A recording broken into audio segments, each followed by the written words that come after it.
Hi everyone, here's a few quick tips for those of you using multiple monitors with Optuma. Now obviously I can only record one screen at a time, but I'll try and show you the outcome a little bit later.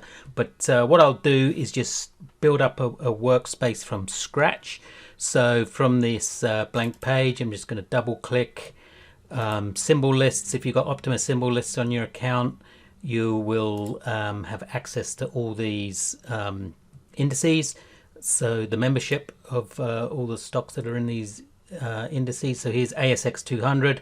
I'm going to open list as, and I've created a page layout called daily, weekly with a watch list.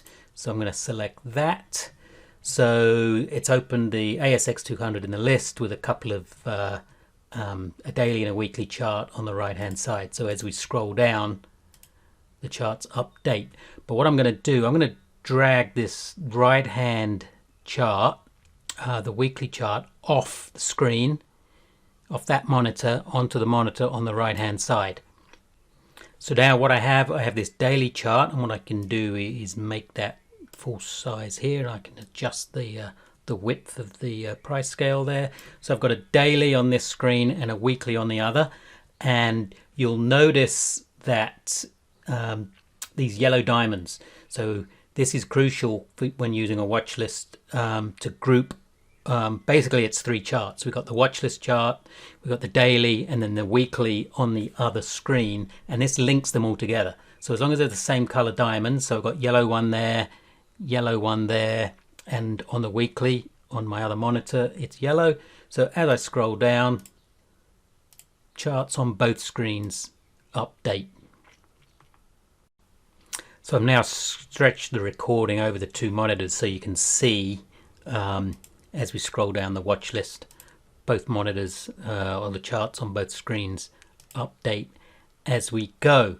Now next screen I'm going to just look at the undocked chart on the right hand side. Oh, by the way, if you want to move it back onto the main monitor, just click and drag the or actually drag the price tab, the page tab, and it will create a second tab on the main monitor. But if you want to move the chart back to the daily chart, we can just drag it across and drop it there. Okay, so this is the right hand monitor, the weekly chart. So on the left I've got the watch list and the daily.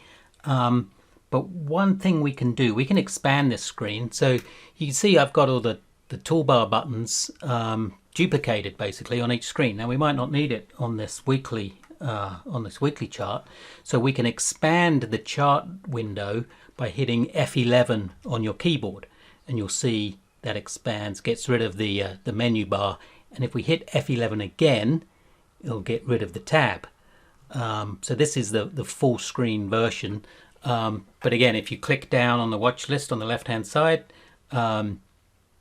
this chart will remain full screen. And to return to the standard view, if you like, just hit F11 again. And you can do that on the main screen as well, but obviously you'll lose your toolbar buttons. But if you do it on the undocked screen, then you get increased chart size, and the buttons aren't duplicated. Now I should point out that you're not just limited to two monitors that I've shown you in this example. You can drag the charts off onto as many monitors as you have plugged into your system. I think the record we've had is a client with 13 monitors, each running separate charts with real-time data. So as long as you've got a decent graphics card, then you shouldn't have any issues, and you can have as many charts open on as many monitors as you like.